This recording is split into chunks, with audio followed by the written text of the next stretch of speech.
Good afternoon, everyone. Good afternoon. Welcome back to our Thursday mentorship group. This is a recovery support group. My name is Craig, and I'm going to bring an article to us by johnrelay.app. You can go online and receive this article. And as always, it's fun to be here and to share some very important information that can shape someone's life for the future. Because I feel that it's important that we all enlighten someone, especially those who are on the path of recovery. And so to give them a better start, a good look on how they can approach their sobriety without too many bridges or hurdles to cross. All right. So let's get right into it. Today's title brought to us. We're going to be talking about developing coping skills for drug addiction. Right. This is our mentorship recovery support.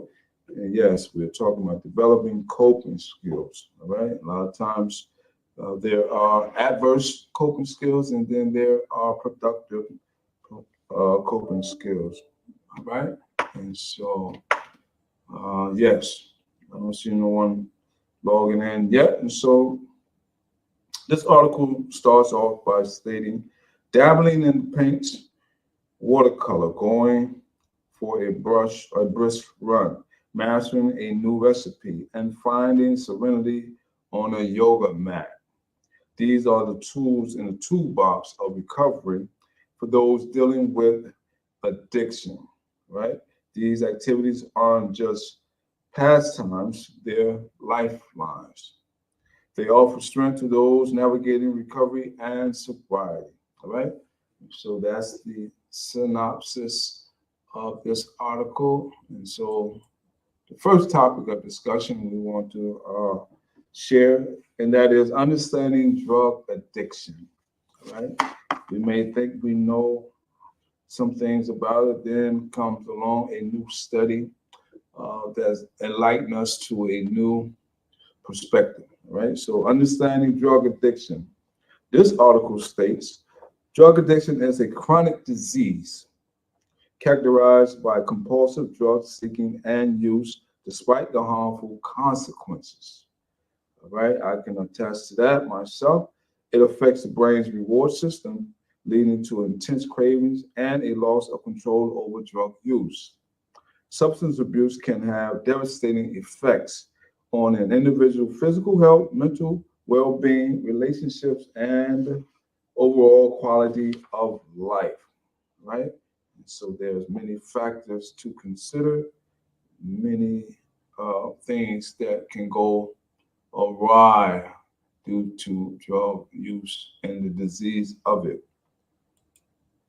The second topic of discussion, this article says, brings to us the importance of coping skills for drug addiction. The importance of coping skills for drug addiction. All right? It says developing coping skills for drug addiction can be challenging, but it is important. These skills help individuals manage stress, navigate triggers, and resist the urge to relapse. By building a repertoire of healthy coping mechanisms, individuals can enhance their resilience and improve their chances of maintaining sobriety in the long term. All right, and so benefits of healthy coping skills. What are they? Healthy coping skills provide numerous benefits for individuals in recovery.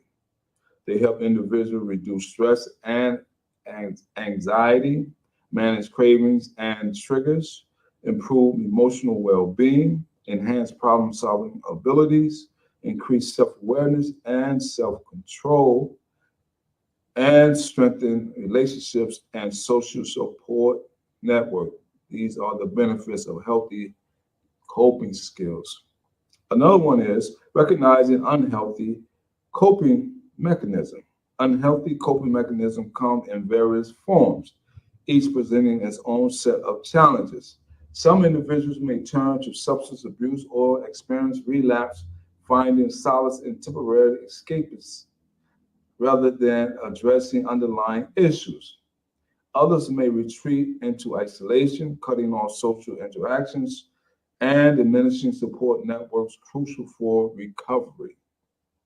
Engaging in self-destructive behaviors or denying the existence of problems can further exacerbate difficulties, prolonging the journey toward healing, right?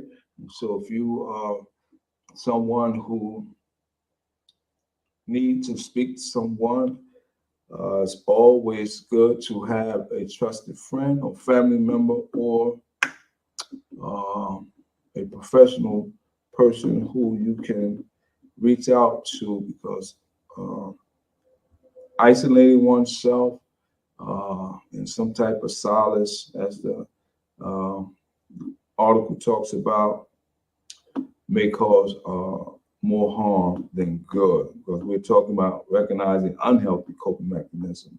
Additional excessive resilience on technology or distractions may offer fleeting reprieves, but ultimately hinder genuine introspection and growth.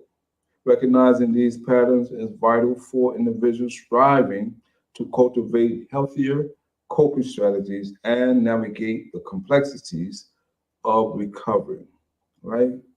So that is some of the challenges that one may face uh, if we're not dealing with our coping mechanism in a healthy way. The next topic of discussion, building a strong support system. This is so good. Having a strong support system is crucial for individuals and recovery. A support system provides encouragement, understanding, and accountability during challenging times.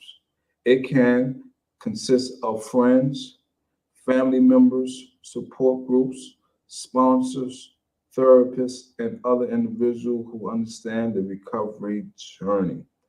These entities that I just mentioned of or just read, I can read it again. It says it can consist of, we're talking about building a strong support system. It can consist of friends, family members, support groups, sponsors, therapists, and other individuals who understand the recovery journey, such as a certified peer recovery coach, such as myself.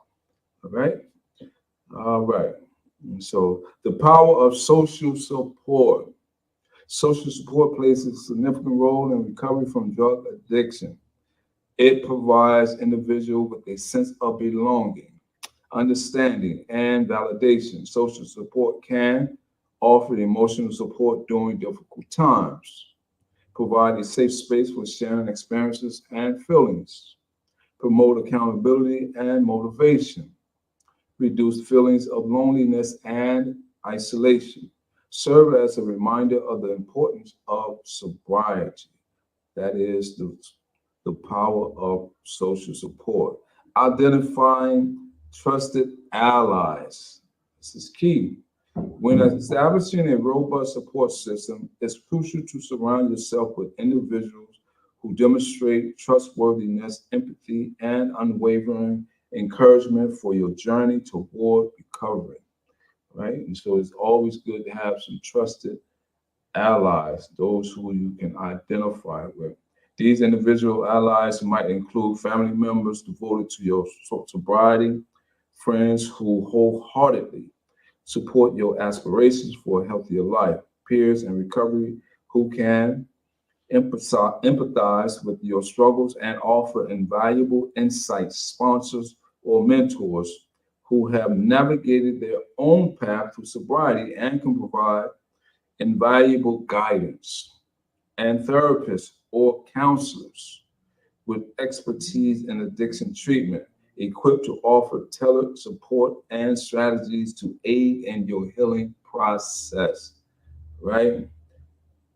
Also, assembling this network of understanding and compassionate individuals creates a foundation of support to lean on during challenging times and celebrate victories along the path to a brighter future. It's always good to be able to uh, have someone that you're able to relate with, people who are going to give you positive feedback, who's going to let you know whether or not you are on the right path. And encouraging words is always helpful when it comes to trusted allies. Next one we want to talk about, which is so key to our developing coping skills, and that is attending support groups. This article says support groups such as Alcoholics Anonymous or Narcotic Anonymous provide a valuable source of support and encouragement. These groups offer a safe and non-judgmental environment where individuals can share their experiences, discuss challenges, and learn from others who have faced similar struggles. Attending support groups can provide a sense of community, validation, and hope for individuals and recovery. That is so true. When you find a support group that you feel comfortable in sharing and that people are sharing valid information that can help you along your journey, it can go a long way.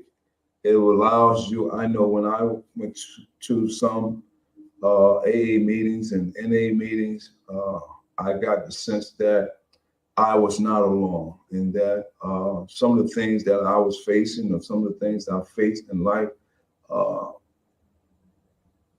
come to find out, people have also experienced some similarity, not identical, but similar situations themselves. And so that gave me to the know-how, or I don't want to say uh, know-with-all, but it gave me a sense of belonging and knowing that uh, if someone else can get over a hurdle, overcome their struggles, then I can at least give it some effort and make a strong attempt to turn my life around. All right.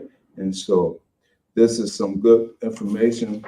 Yes, as you can see, we're talking about developing coping skills for drug addiction. Right. The next topic we want to talk about that definitely relates to coping skills, and that is finding diversions. Finding healthy diversions can help individuals cope with cravings and avoid relapse. Engage in activities that provide enjoyment, distraction, and a sense of purpose can be instrumental in maintaining sobriety, right? And so when things, or when you're having these thoughts, um, using or fleeting thoughts of past events, find a diversion tactic, all right? And one of them is distracting yourself from craving. Cravings can be intense and challenging to manage. Finding healthy ways to distract yourself during cravings can be an effective coping strategy. Consider engaging in activities such as going for a walk or engaging in physical exercise. All right. If you're a guy, if you're someone who's self-motivated, give that a try. Oftentimes, when we find ourselves self-motivated to do something, especially something that we like and enjoy and is productive, I suggest, just me, I know when I find myself being so self-motivated and doing something, whether reading a good book, I I just take charge and go with the flow. All right. Trying a new hobby or create outlets. All right. We're talking about distracting yourself from craving, calling a supportive friend or family member, reading a book or listening to music, engaging in mindfulness or relaxation techniques. Hmm. practicing deep breathing exercise, right? There's a host of things that we can find or we can turn to. And I'm not saying that it's easy.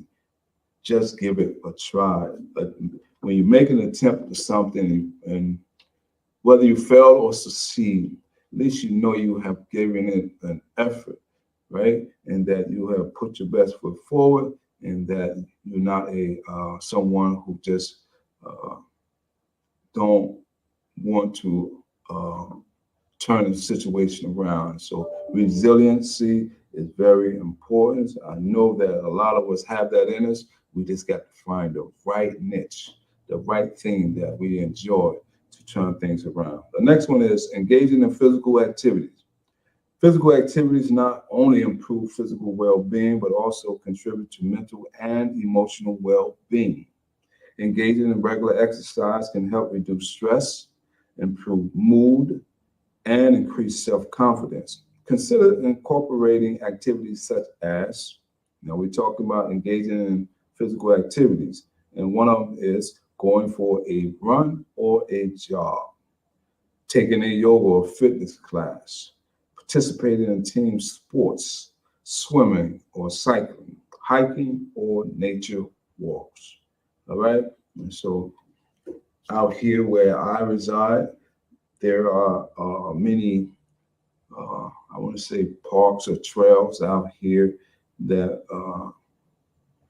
if that's something that you enjoy, give it a try. I mean, I did a couple of them, and it was very interesting.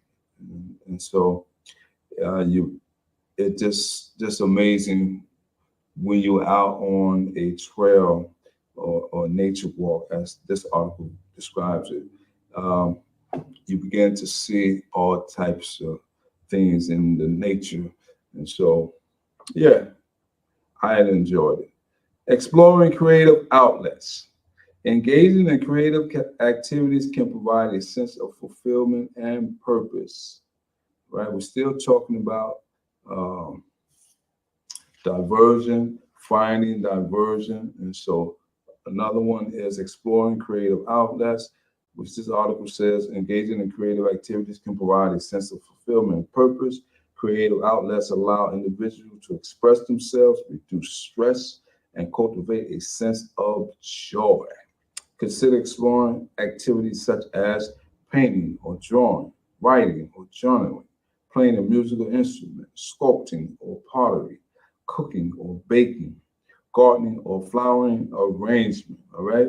And so a lot of this stuff is very therapeutic, if I must add, because when you're doing something that take your mind away from in a stressful or put you in a positive mood, then most of the time those activities, I believe, are very therapeutic.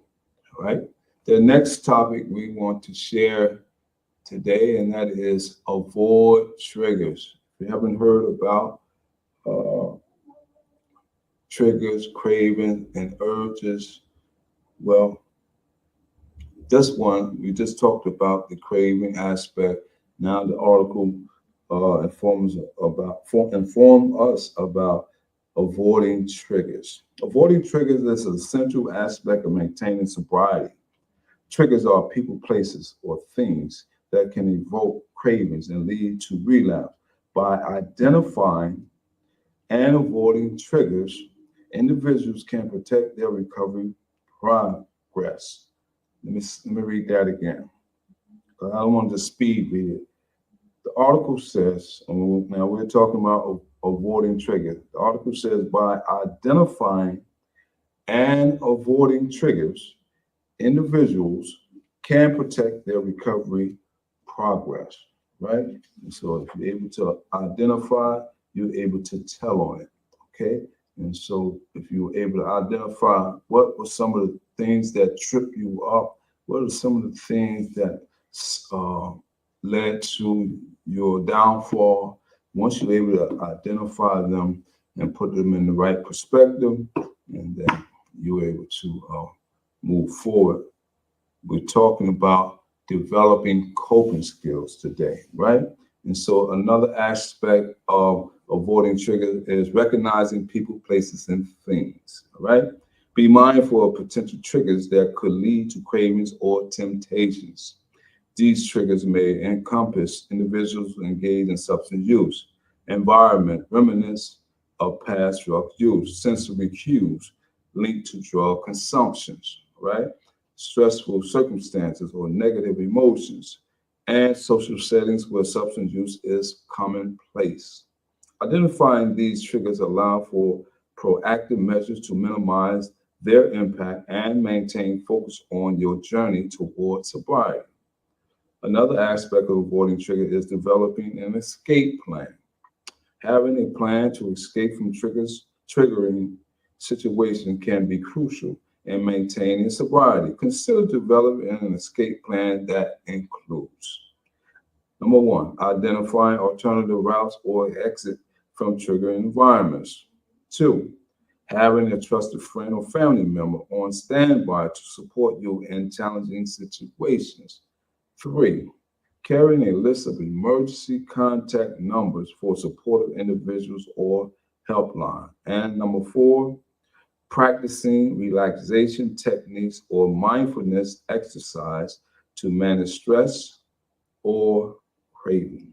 All right. So, yeah, that's topic was avoiding triggers. This topic right here, we want to talk about embracing a healthy lifestyle. The article says a healthy lifestyle is a coping skills for drug addiction and can significantly impact an individual's ability to cope with stress and maintain sobriety. By prioritizing self-care, individuals can enhance their overall well-being and resilience, right? The article goes further to state establishing a routine. Establishing a daily routine can provide structure and stability in recovery. A routine helps individuals stay focused, all right, manage time effectively, and maintain healthy habits, all right? Consider incorporating activities such as waking up and going to bed at consistent times, right? We're talking about routine. This is key. This is vital. It works for me. I was in a structured environment under the Department of Correction, and so a lot of times I develop a routine. I develop uh, a habit of doing certain things at a certain way at a certain time, because most of the time everything was set in a structured format, and so that kind of carried over in my recovery, because a lot of things that I think is important, especially when we're thinking about employment, because a lot of times when we have to be at our place of employment, one key uh, thing about staying employed is being coming to work and being on time. And so I try to uh, develop that practice uh, in my work, in the field of work that I am employed in. So I think going to bed, I utilize that early at a certain time and waking up at a certain time. That's just me. Whatever works for you, utilize it. But these are some uh, healthy lifestyle, and we're talking about embracing a healthy lifestyle. And so one of them is establishing routines. All right. And so the next one talks about scheduling regular meals and snacks. Ain't too good at that. Setting aside time for exercise or physical activity. I'm not good at that. Allocating time for relaxation and self-care. I'm getting better at that. Prioritizing responsibility and tasks. Getting better at that as well. Incorporating hobbies or activities that bring joy and fulfillment.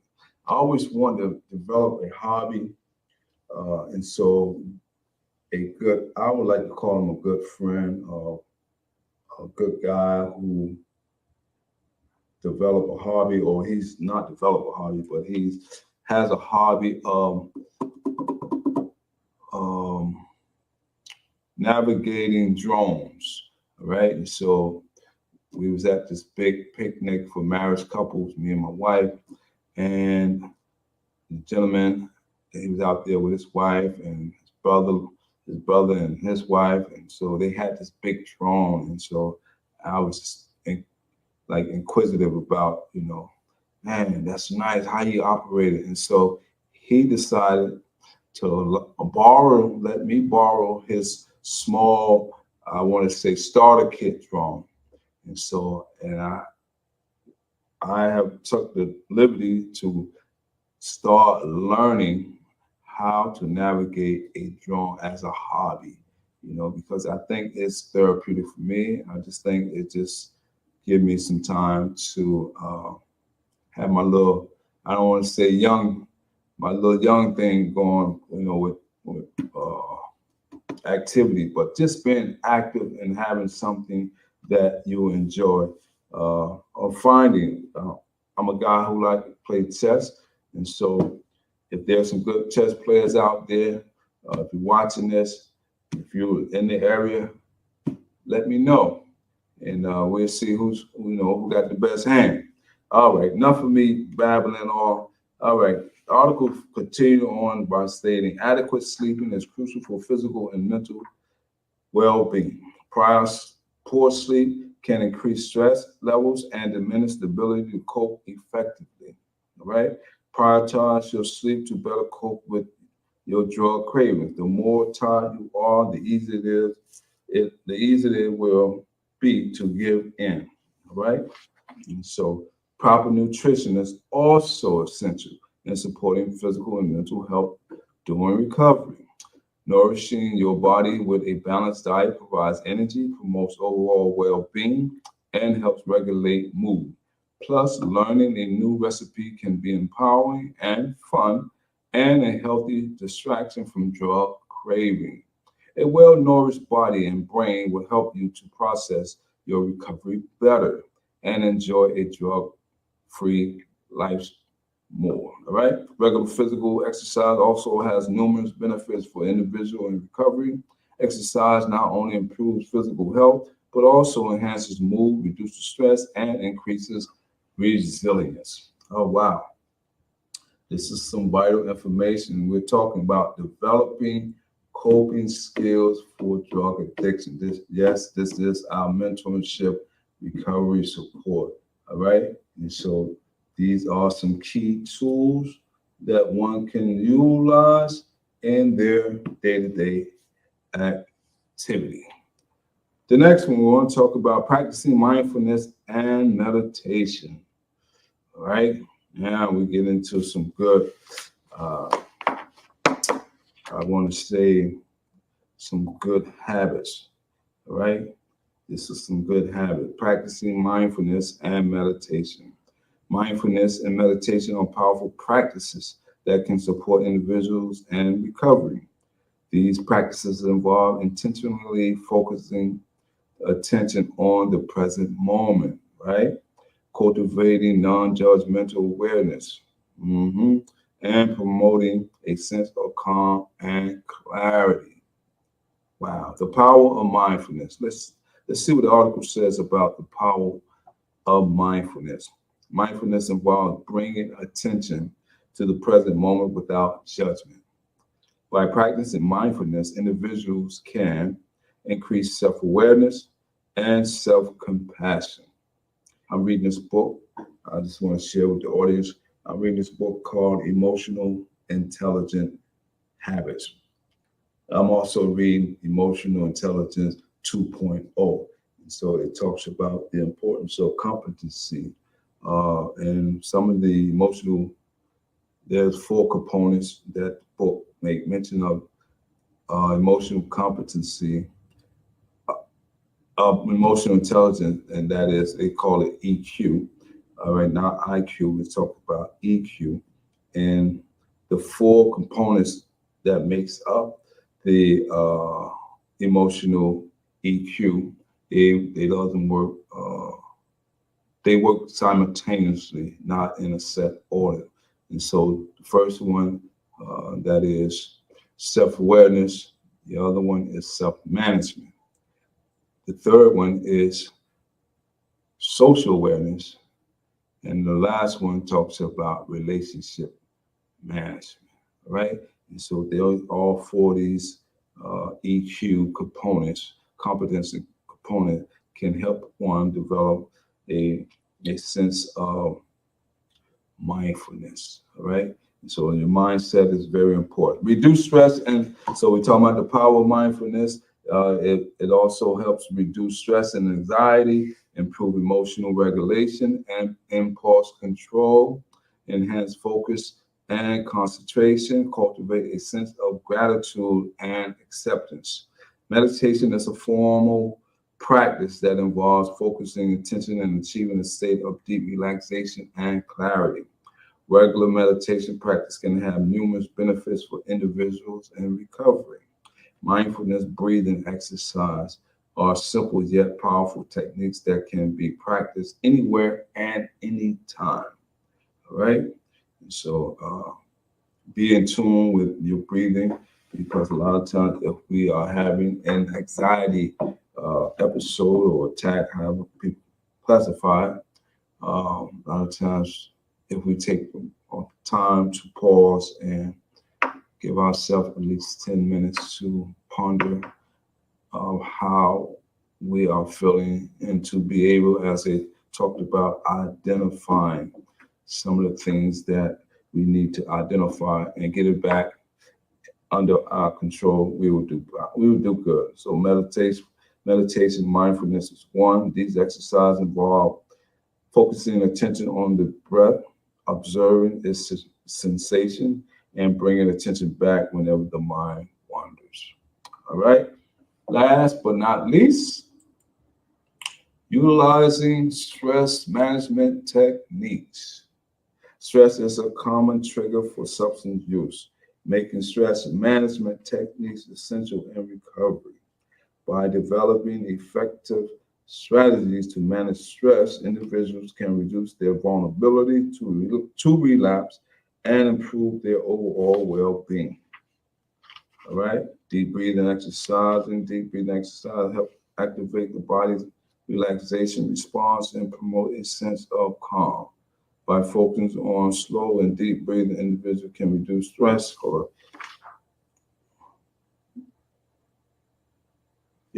can reduce stress, all right, and anxiety, uh, lower heart rate and blood pressure, increase oxygen flow to the brain, enhance relaxation and mental clarity.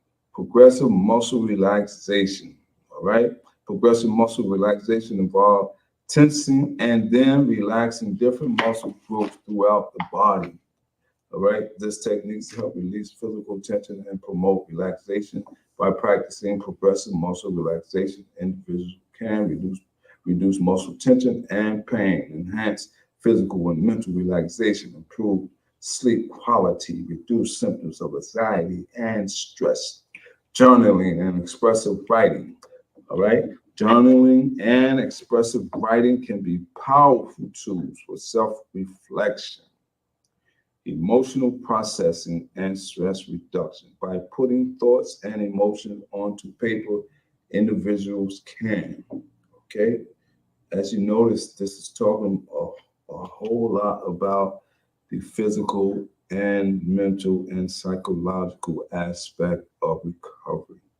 All right, and so this is some good stuff. By putting thoughts and emotion onto paper, individuals can gain clarity and insight into their emotions and experiences, reduce rumination and repetitive thinking, improve problem solving and decision making abilities, release pent up emotions and reduce stress, track progress and patterns in recovery. All right, and so uh, the last component of this part of utilizing stress management techniques is engaging in relaxation activities. All right? Engaging in relaxation activities can help individuals reduce stress, promote relaxation, and rejuvenate the mind and body. Consider incorporating activities such as number one, taking a warm bath or shower. Two, listening to calm music or nature sounds. Three, engaging in guided imagery or visualization exercises. Four, practicing yoga or stretching exercise. And number five, spending time in nature or engaging in outdoor activity. Now, you may not want to do some of them, but you may find enjoyment in maybe three out of the five. Okay. And so consider the information that was shared today. As before, you can always join or gather this information. Go online to joinrelay.app. This is I want to say, a helpful uh, article that assists in learning coping skills or developing, right? Well, learning, developing coping skills for drug addiction, right?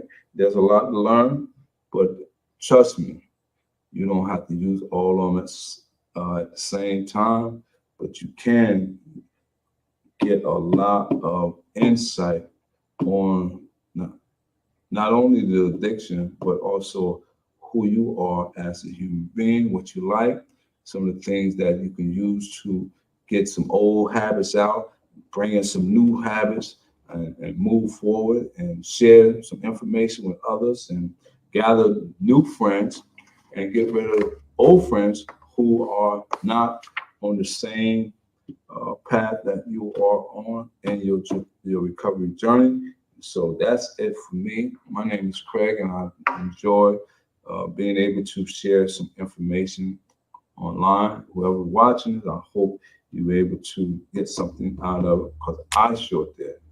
All right. Until the next time, take care.